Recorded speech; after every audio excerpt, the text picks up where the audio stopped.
and we'll basically get to teach the game, even though it's slightly more complicated because the Age of Ascension deck in particular comes with slightly more complicated cards. So we will jump into the next game if you're ready. Ready. All right. Wait. Okay. I should hit a marker. Hit another marker. Hit another marker and. Okay, so game 2. This is our more advanced concepts game. There's going to be some cards in here. If you watched our first video or the first game, there's going to be some more advanced cards going on in this.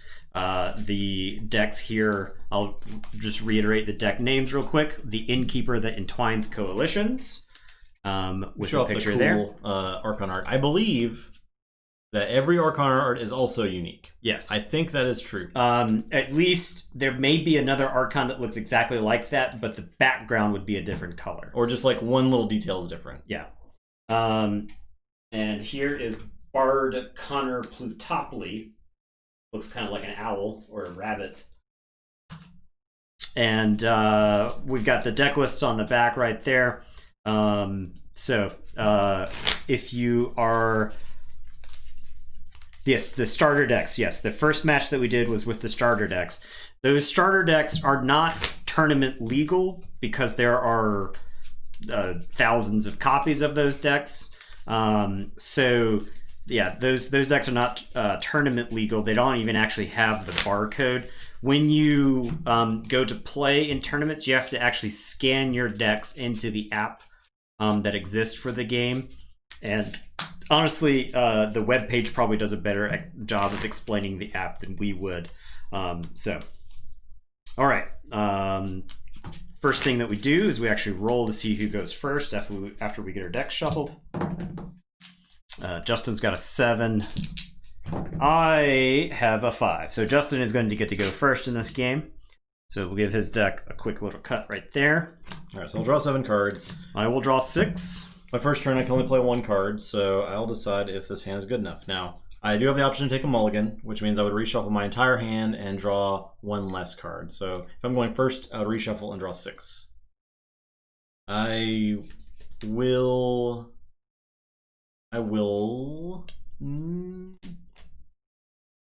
not. Yeah, we one of the goals with these videos were to actually show off some of the cards from the newer sets. So if you haven't played the game in quite some time, you might see some cards that you haven't seen before. I'm gonna go ahead and mulligan. This is a little example of how mulligans work. So I'm gonna shuffle my whole hand to my deck, and I'll end up drawing 6. And so before Justin takes his first turn, I also have the chance to mulligan. I'm actually quite pleased with my starting hand, so I'm gonna keep it. Now, normally, you can take a look at this. This is a more advanced strategic point right here. Now, normally, a starting hand of 2 cards from each house. This is a pretty good candidate to mulligan usually because you can only get to play 2 cards on your turn. Now, the cards that I have are actually going to break some of the rules of the game, so I am going to keep my hand because I'm going to end up playing more than 2 cards. All right, so I'll draw my 6 and look at my hand, and I can play 1 card. So, try to find the best card I can play. Well, thank you, Rumpelli. We appreciate that. I will. We hope that we did. Yeah. So I'll play a Bulwark. He is a beefy boy. And he's a 4-power 2 armor creature. Each of his neighbors get 2 armor, so you can really buff your neighbors as well. I'm going to play Exhausted, and the turn I ready him. I have 5 cards in the hand, so I draw 1 more. And that's the turn. Okay, so I am going to play...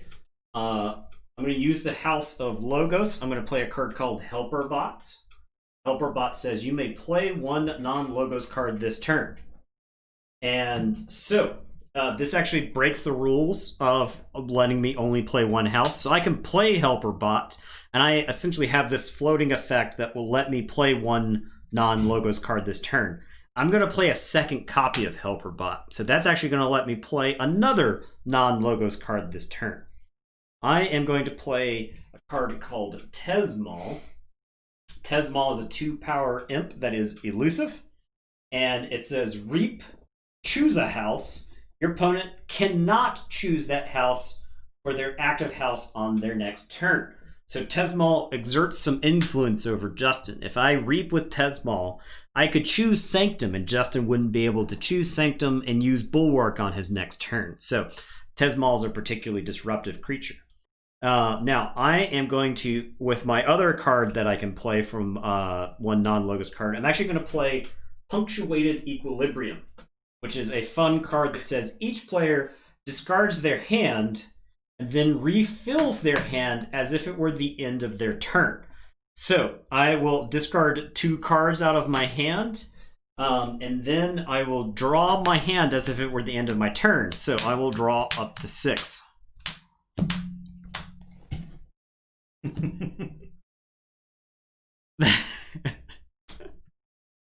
Okay, so I draw up to 6. Now, I've chosen Logos for the turn. If I draw any Logos cards here, I can play them. And I only drew 1. This was actually there's a pretty good chance that I could hit like a decent number of Logos cards there and just keep playing a ton of cards and doing some fun stuff that's possible in this game. I am going to play the Curator, which is a 3-power Logos creature that says friendly artifacts interplay ready. So the Curator actually lets me break the rule of my artifacts having to come into play tapped, so I could use artifacts immediately upon playing them. All right, that is the end of my turn. I ready up my creatures and I draw a card and go to 6. I will say that probably improved the quality of my turn. Hilarious. A lot of the time, Punctuate Equilibrium can really disrupt your opponent, especially if it's later in the game and they're like holding on to stuff, trying to assemble hands combos. Last game, if I had played Punctuated Equilibrium on the turn before Justin took his library access turn, I would have completely ruined that turn. It would have fallen to pieces. All right, so I'm going to say Brobnar this turn. I will play Brothers in Battle. Choose a house. For the remainder of the turn, each friendly creature of that house may fight. I'll choose Sanctum. Bulwark is going to fight the Curator. Oh yeah, Brothers in Battle. Here you go. Pretty cool. Also, love the art. Yeah. The art in Keyforge is easy to not appreciate so much because it's like, I guess it's not as front and center as in some other card games, but it's very good. So Bulwark's going to fight the Curator. It does 4 damage. It has 2 armor, so it's only going to take 1 damage from the 3-power Curator. And then I will play Phoebe the Huge. Another one of my favorite creatures in Brobnar. He's 6 power. On play, he does 2 damage to each other undamaged creature. So that's actually going to annihilate my board. All my creatures are 1 and 2 power, so they are all dead now. I'll play a Bumpsy, who's a very good Brobnar creature. He says your opponent loses 1 when he comes into play. However, Nathan does not have any amber, so he's just going to be a 5-power creature for now. And then I will play Ganger Chieftain, who we know from the previous game. You may ready and fight with a neighboring creature. Now, we mentioned it in the introductory game, but when you play a card in Keyforge, a little bit different than many other card games, cards don't fizzle. They do as much as you possibly can do. So since Ganger Chieftain says you may ready and fight with a neighboring creature, I will ready Bumpsy. There's nothing for him to fight, so he doesn't exhaust. And that's the end of the Ganger Chieftain activation for its action. Now, my turn is still Brobnar, so I can use Bumpsy to reap. Yep. And that was 2 separate actions. This is a very common occurrence in this game, and it is one that confuses new players. Justin could have played Hebe, used its ability, played Ganger Chieftain, ready Hebe, play Bumpsy, then reap with Hebe. That would have worked as well. But this is showing you that this is 2 separate actions. Yep. And that is the end of my turn. So I ready my guys. And I'll draw 4 cards. All right. For my turn, I am going to say this. I am going to play Exhume, which is a card that lets you play a card from your discard pile. Unless you choose a creature and play it from your discard pile as if it were in your hand. So I can actually play any of the creatures that are down here. I could choose a helper bot and play a non-logos card. So this would allow me to play an untamed card during my disc turn by playing a logos creature from my discard pile. Yeah. So I am going to not do that. I will actually exhume Tesmal, but I did have that option. I am going to play a Blood Shard Imp, which is a 2-power creature that says after a creature reaps, its controller must sacrifice it. Sacrifice means the creature is destroyed. And then I'm going to play a Nefru. Nefru says each time a creature is destroyed, its owner gains 1. So right now, Justin could choose to reap with his creatures, gain an amber for reaping. The creature would sacrifice, and then Justin would get an amber for the creature being destroyed. So that is my turn. I will draw 3. Okay. I'm gonna say Bravinar again. These guys really want to start punching. I will start out with Loot the Bodies.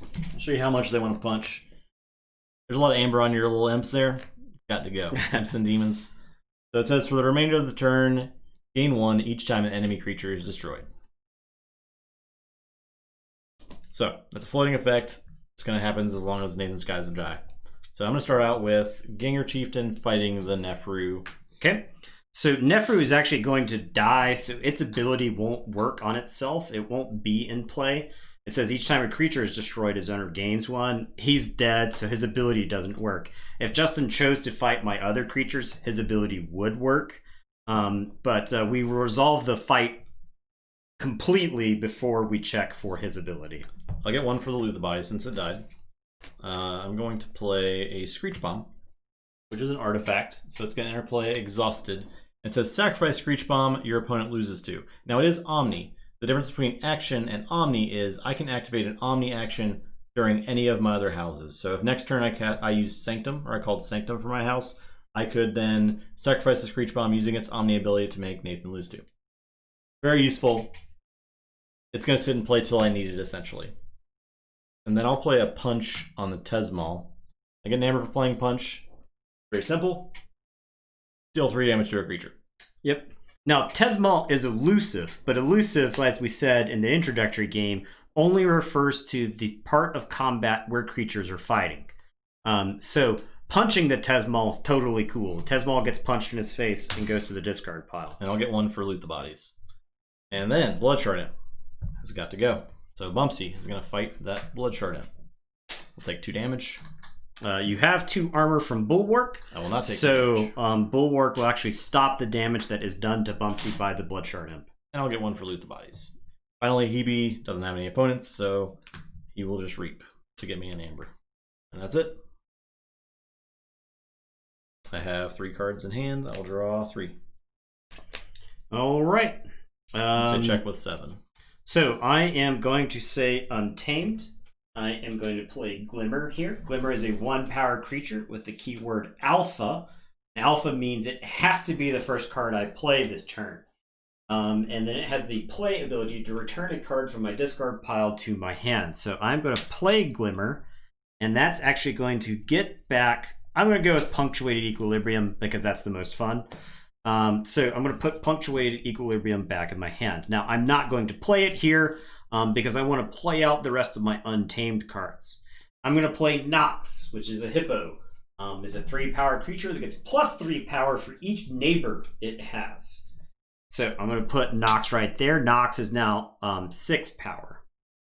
I am going to play They're Everywhere, which is an action with an Amber Pip. And it deals 2 damage to each enemy creature, each enemy flank creature, and then deals 1 damage to each enemy creature not on a flank. Now, Bulwark and his neighbors all have armor, but the Ginger Chieftain does not. It had 4 damage. It's going to take the damage and die.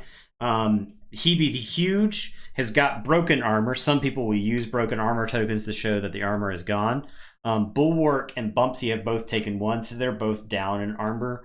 I don't think it's likely that I'm going to get to do any more damage this turn, so I'm not really going to worry about the armor for now, but we'll keep it in mind.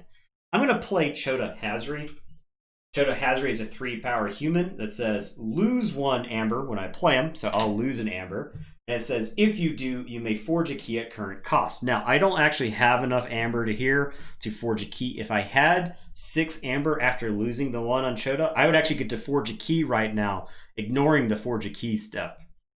So, unfortunately, I didn't have enough amber there, and I'm electing to lose this amber because I think the creature on the table is more important. The actual body is more important now than that single point of amber.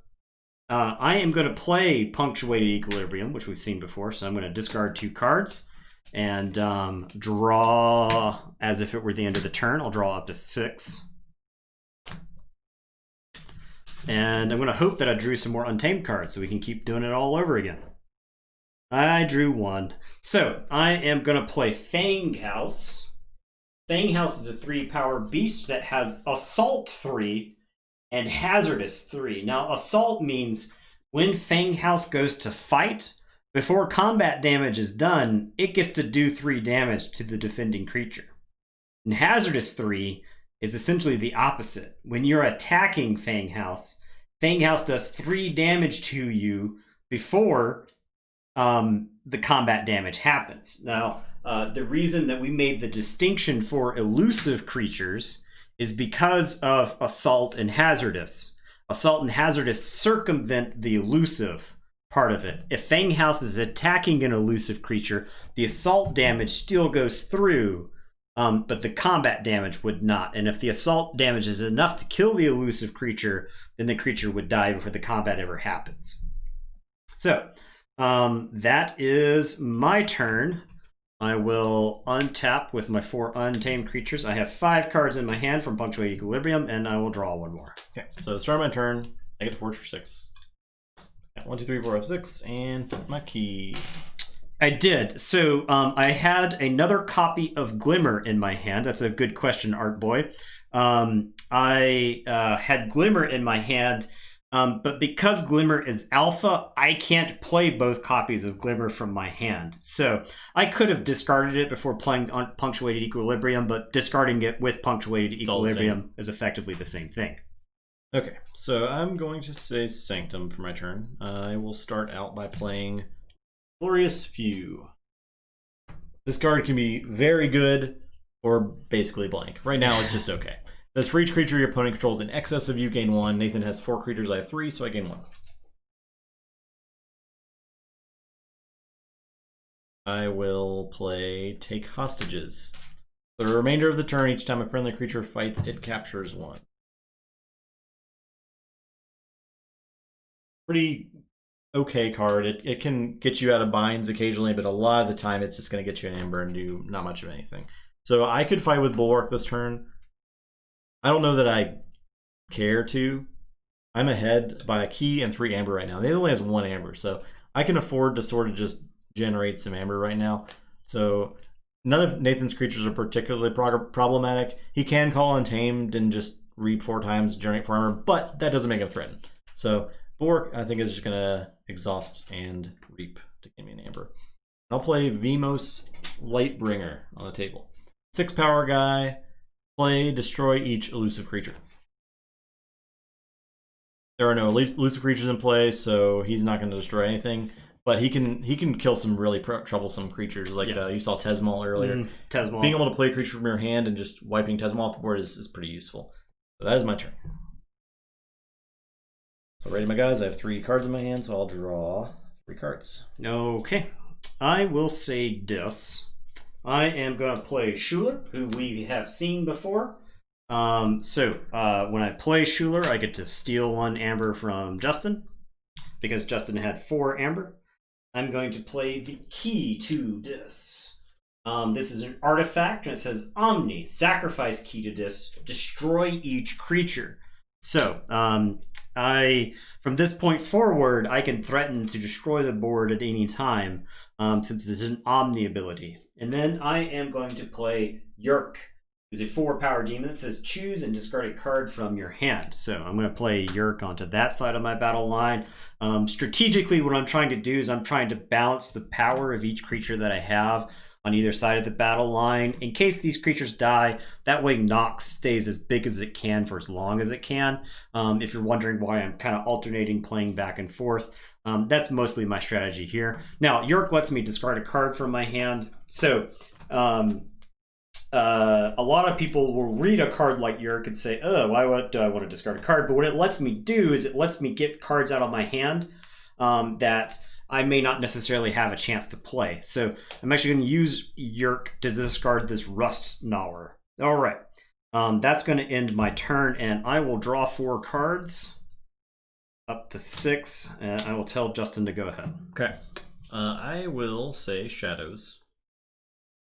I'm going to start with one last job. It says purge each friendly Shadows creature, steal 1 for each creature purged this way. Yep.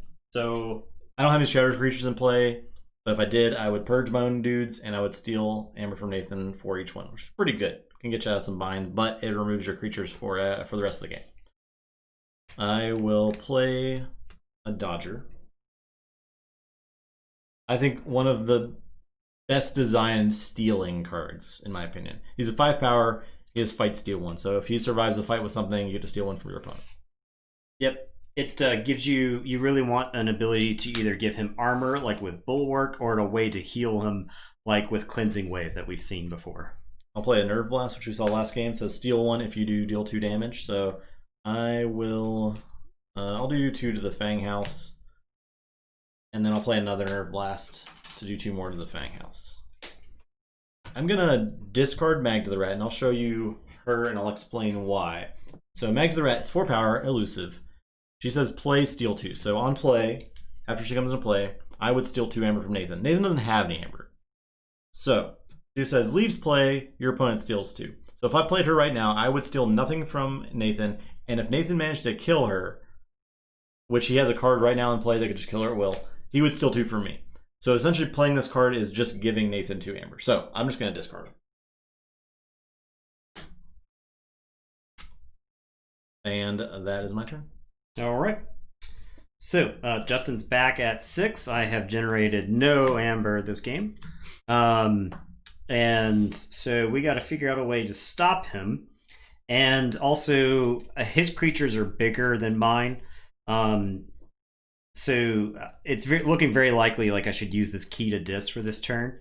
I am going to say Logos. I've got 5 Logos cards in my hand. The first thing I'm going to do is use the Omni ability on Key to Dis that says sacrifice it and destroy each creature. So we are going to destroy all creatures. Everything is dead. Justin didn't want to donate me 2 Amber through Magda the Rat, or in this case, I guess, launder it. Yeah.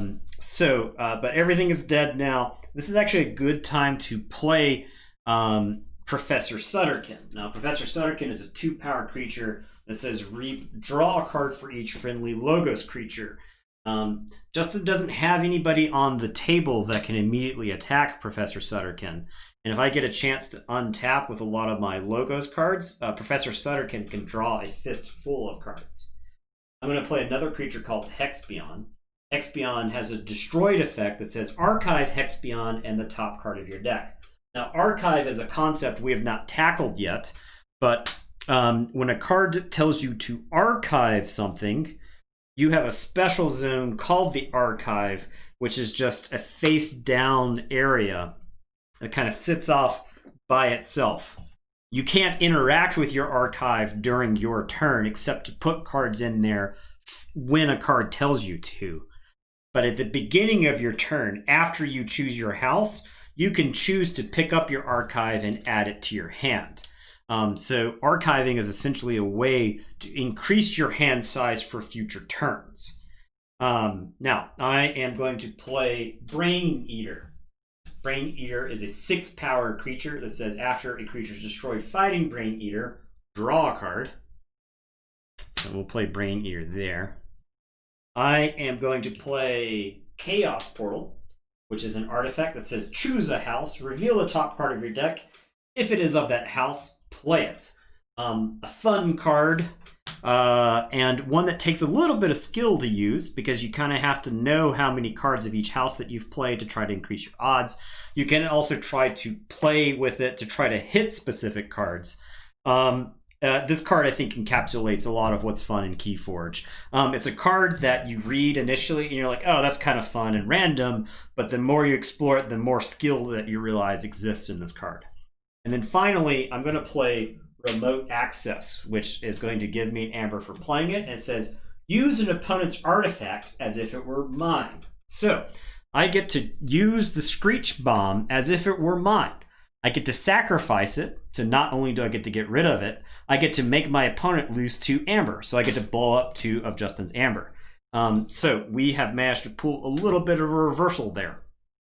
All right, and I am done. I am going to draw 5 cards to put me back up to 6, and I will tell Justin to go ahead. All right, so I'm going to say Sanctum for my turn. I'm going to play a Howl Blaster, which we saw earlier as the worst card in the deck. It's a lot of the time it's the worst card in your deck. I'm not gonna lie. There's very few situations where we're not here to sugarcoat it for you. Yeah, very few situations where that gets you out of trouble. I will play Glorious Few, which I played earlier. For each creature your opponent controls in excess of you, gain 1. Hey, that has 3. I have 0. This is a situation where this card is pretty good, pretty dang good, pretty good. So I get 3 amber for that. Go right back to 7. I will play Champion Tabris. She is. Oh, she's a beast. Yeah, she's pretty good. 6 power, 2 armor, fight, capture 1. So after she fights, she captures 1. She lives through fights a lot of the time. Yeah. Play her, and then I will play Sergeant Ezekiel. You ready and fight with a neighboring creature. Cool. Champion Tabris loves fight. She especially loves readying and fighting nerds such as Professor Sutterkin.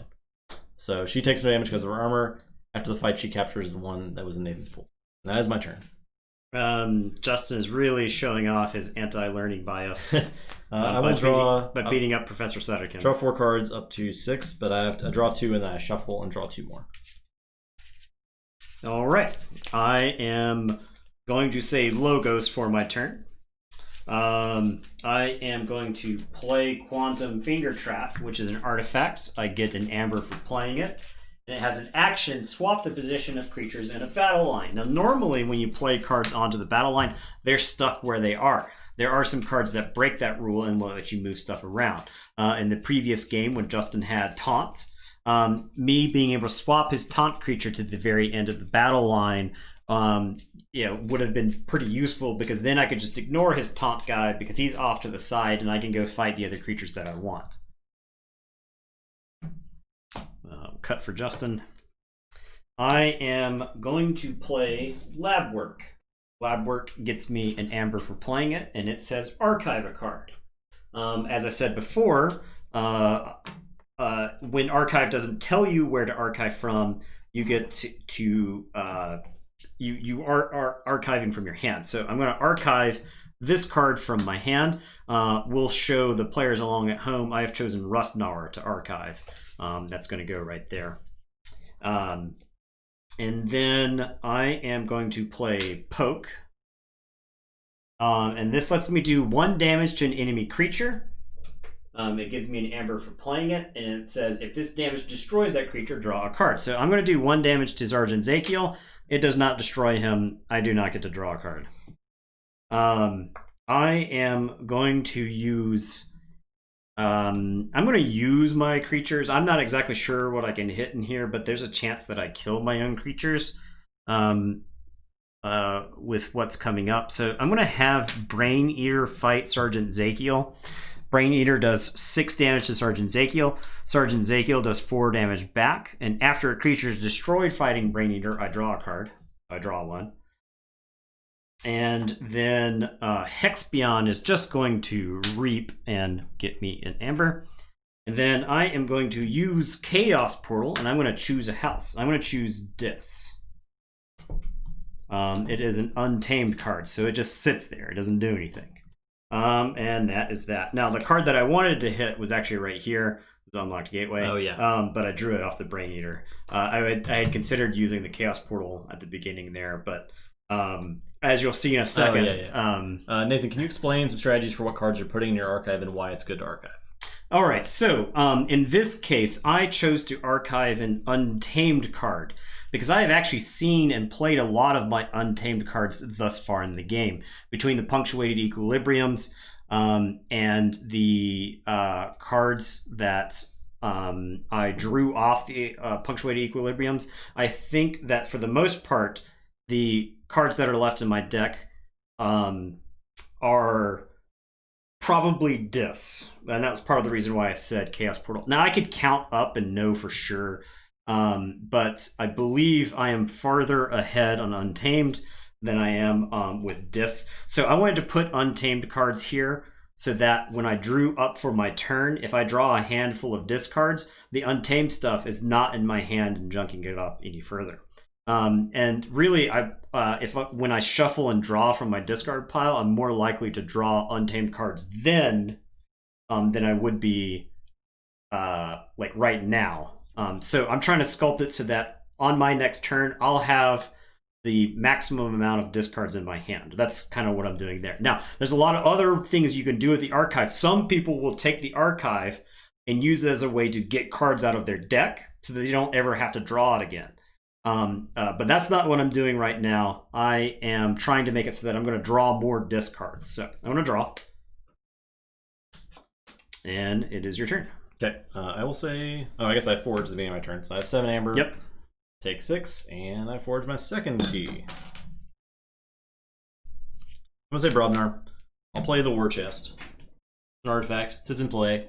Gain 1 for each enemy creature that was destroyed in a fight this turn. So if I have a chance to like activate a bunch of Brobnar guys and fight, it would get a lot of amber. It would have been really good earlier on that turn where I got to fight a bunch of times.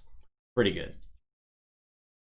I will play Anger to ready and fight with a friendly creature. You can see this Anger is different than the one we saw before because it's got an Amber pip there, you see? On the top left. That is the real Amber. The one you saw in the starter deck was, I guess, like the beta Amber. Yeah. Or the beta Anger. So I can ready and fight with Tabris. Tabris is not exhausted, but she can still fight. I think I'm going to take out Brain Eater because I don't want to give Nathan a free archive with Hexion. Actually, there's no... So here's an interesting situation. Nathan has no cards in his deck. If I kill Hexion right now, it just goes to his archive.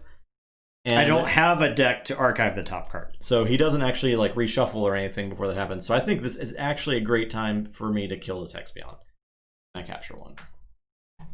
Hexion goes to the archives. I don't have a top card, so nothing goes there. And then last card in my hand is Coward's End. It says destroy each undamaged creature, gain 3 chains. I don't want to use that because it will only destroy my creature. Chains. We haven't talked about chains yet. Yeah. Chains are a big thing. Suffice it to say, Justin doesn't want chains right here because it's going to limit the draw potential that Justin has. And we'll get into chains, I think, probably with our more advanced concepts video, or more advanced concepts one on Sunday. Yeah. We'll address chains on Sunday.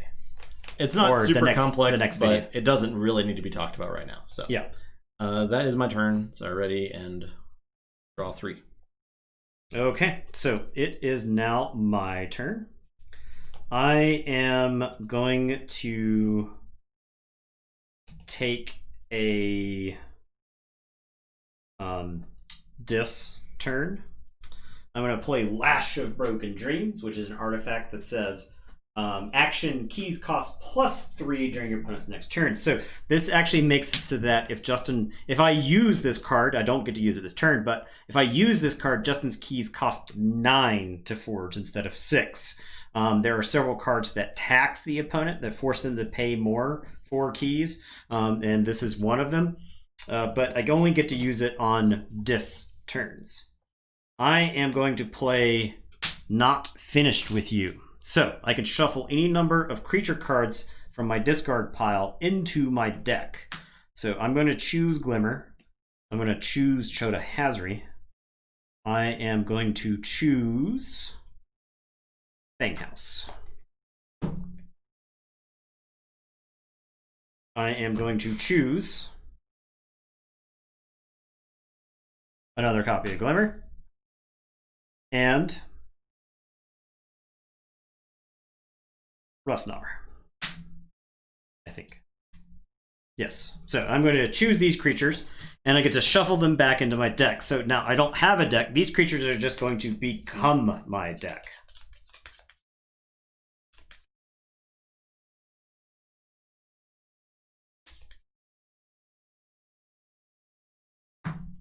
Okay. So I offer you a chance to cut. All right. I rudely decline. Going to discard Yerk. The reason I'm discarding Yerk is because I am going to play a card called Unlocked Gateway, which is an Omega card, and it says after you play this card, end this step. And when I play it, I destroy each creature. So I'm going to destroy Brain Eater, and I'm going to destroy Champion Tabris, and I can no longer play cards. I can no longer use cards.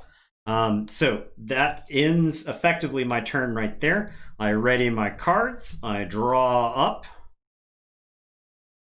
And I tell Justin to go ahead.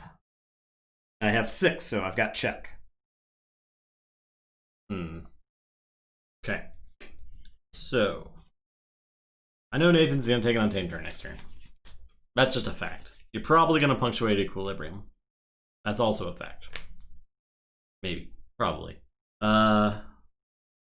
So, these cards are not going to... Whatever cards I don't play this turn are not going to be in my hand next turn. I can stop him with a Doorstep to Heaven, which says each player with 6 or more Amber is reduced to 5. But I don't really do anything else in the turn. I can play some Shadow stuff, which is like 3 things that go to the board and are good. So I think I might prefer to do that and just let you have your first key. You're still pretty far ahead, so conceding 1 key to me is obviously not the end of the game at this point. Yeah, so I'm going to go ahead and say Shadows. I'll play Along Fused Minds. I just shuffled a bunch of creatures into my deck, so having a way to interact with a bunch of creatures is pretty useful at this point. It does 3 damage to each enemy creature not on a flank. I know he's about to play a bunch of creatures, so I want to do 3 damage to all of them. That's its play. It's also Omni, so I can activate it on any turn. I'll play Shadow Self, and I will play a Dodger. We know Shadow Self can take damage for his neighbors, and Dodger fights to steal 1, so that's a very good combination. It gives Dodger an extra giant health pool to fight with if Shadow Self's alive. That's the end of my turn. I'll draw 3. All right. I am going to say Untamed. Now that I've chosen my house for the turn, I can add my archives to my hand. So I'm going to put my archives back into my hand. And I am going to play Glimmer. As we know, Glimmer is alpha, which means I have to play it first. I am going to get the punctuated Equilibrium. I think it's too good here to not use because I am going to play Full Moon. It says for the remainder of the... Oh, I'm sorry. We skipped right over me forging a key. Yeah. I had 6 amber. I was so excited to take this turn. I just blazed right past that. I do forge this key. So for the remainder of the turn, I gain 1 each time I play a creature. Now, sequencing issue, I have to play Glimmer first since it's an alpha card. I can't get back the Full Moon. So unfortunately, I have to... I can't get a free amber for Glimmer, but I'll get to keep going. I am going to play a Fang House and gain an amber. And I am going to play a Rust Gnawer and gain an amber. I am going to play another Rust Gnawer and gain another amber. I am going to play Grasping Vines. This says return up to 3 artifacts to their owner's hands. I should show off Rust Gnawer. We haven't gotten a chance to take a look at them.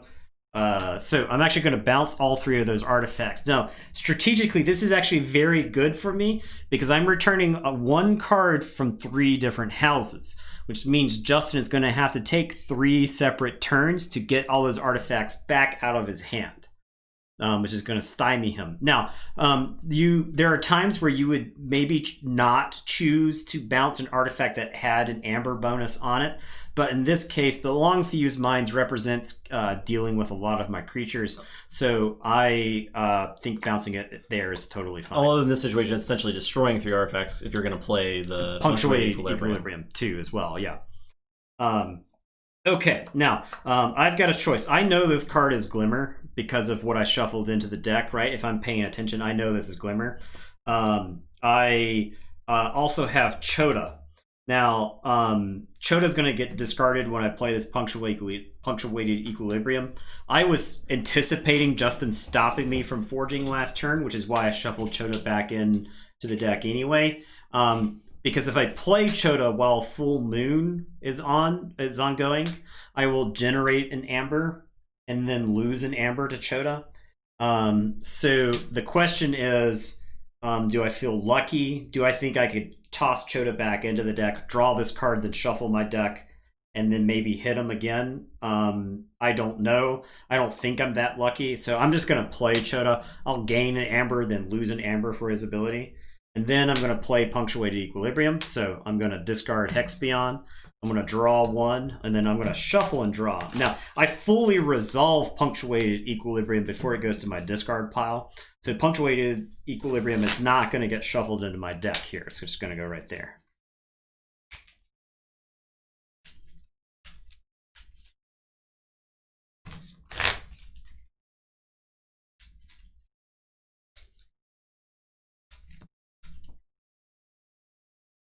So, making you discard Glorious Few feels pretty good there. Yeah, there were 2 of them in my hand. Oh. On the doorstep. Yeah. Yeah, so I was hoping that I wouldn't draw the other Glorious Few until you played Punctuated Equilibrium. But so I drew it on the redraw for the last turn, yeah.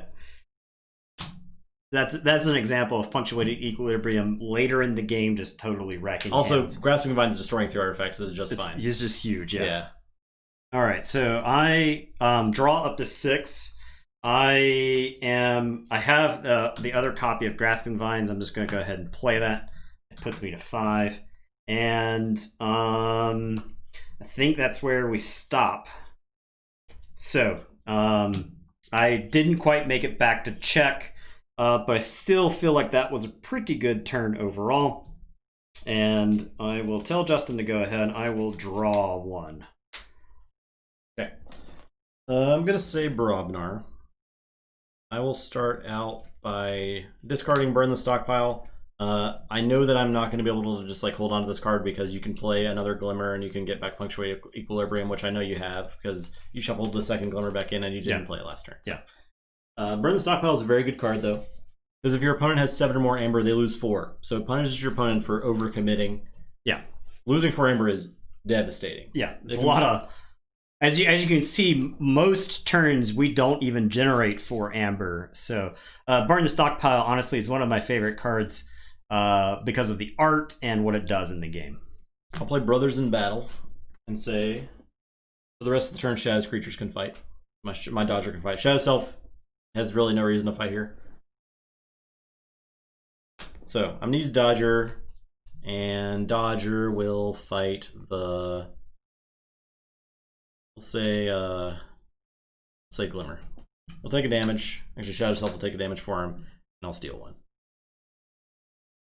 Now, Shadow Self could fight, but it doesn't really do anything here for Justin. Yeah, I'm going to play Valdir, and then I'll play a Ganger Chieftain. You may ready and fight with a neighboring creature. Dodger is neighboring, so he'll ready and fight, I think, the Fang House. So... Assault is going to do 3 damage, which is going to go to the Shadow Self, and then they do damage to each other. 3 damage is going to go to the Shadow Self, and then I'll get to steal 1 from the fight effect. And that is my turn. I'll say check with 6. Okay. So I actually will have to take a turn and say Dis. Because I can stop Justin with the Lash of Broken Dreams, but otherwise I cannot do anything else. So I am gonna play Yerk. I can't stop Justin with through any other means than saying dis. So I'm going to play Yerk, and that's going to discard a card from my hand. I'm going to discard Tentadlin. I am going to play Exhume, which is going to let me play a card from my discard pile. I'll play the Fang House. I'm going to use the action on Lash of Broken Dreams to make Justin's Amber keys cost +3, so his keys cost 9 on his next turn. And then I'm going to play Unlocked Gateway, which is going to destroy each creature and end the turn. Dodger did a lot of work there, and a lot of my guys just die to Dodger if they stay in play. So we got to get rid of it. I will draw, and I will tell Justin to go ahead. Okay. I'm going to say Shadows. I will play a Nerve Blast, so I'll steal 1. If you do, you'll 2 to a creature. No creature in play to do 2/2, so just steals. Play Carlo Phantom. It would have been pretty good earlier in the game. He's elusive. He's got Skirmish. Each time you play an artifact, steal 1. Pretty good. But all of your artifacts are now in the discard pile. Yeah, they're extremely gone. I will play a Dodger, and this time I will play Magda the Rat. So if she comes to play, I steal 2. If she leaves play, you steal 2. And that's it. That's my turn. I check with 9. Okay. I don't think there's anything I can do. We'll play it out, though. I might be able to cook something up. I could...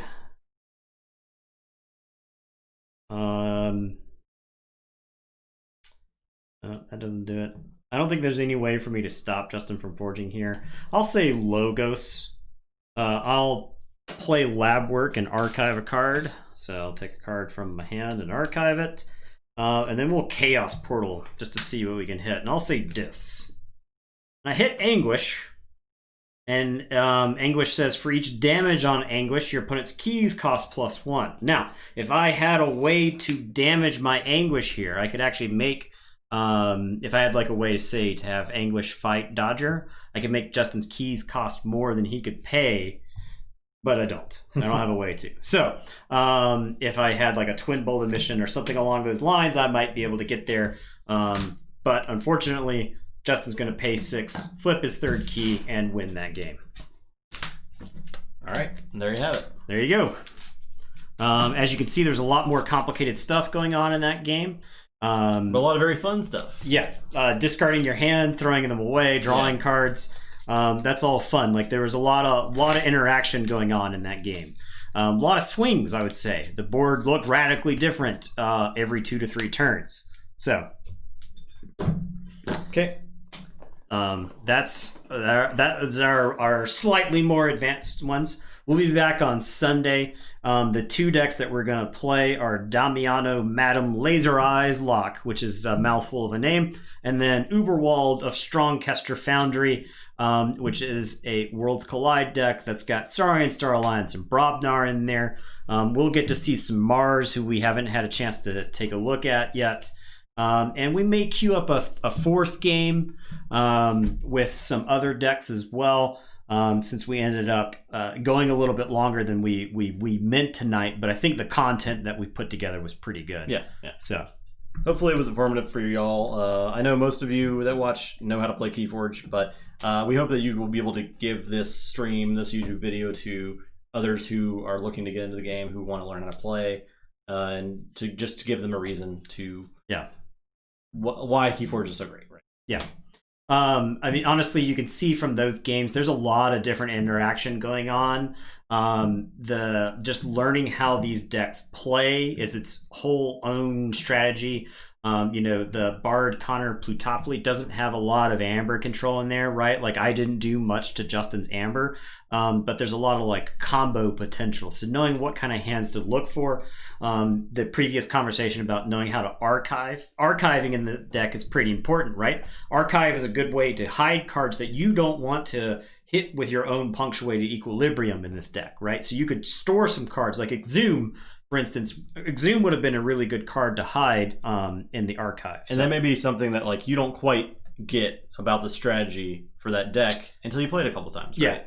Yeah. And so it just clicks with you, right? Right. And losing in this game, doesn't always feel bad. There's a lot of times where you're like, oh, no, I think I figured out how this deck works now, right? Yeah. And I think there's a lot of when we started the stream and we talked about like everybody's unique experience in the game, there's a lot of that when it comes to learning decks. There's this sense of exploration in the game. There's this sense that the next deck you open is going to be possibly the best deck that you own. Yeah. And or it might have an interaction or a card combination that you've never seen before. Yeah. Or that no one's seen before. Right. So, lots of fun stuff to explore. And when we play now, we're gearing up for Mass Mutations, which is the new the 4th set. So if you're watching this some number of years in the future, hopefully Keyforge is still around. But that's kind of dating when this video was made.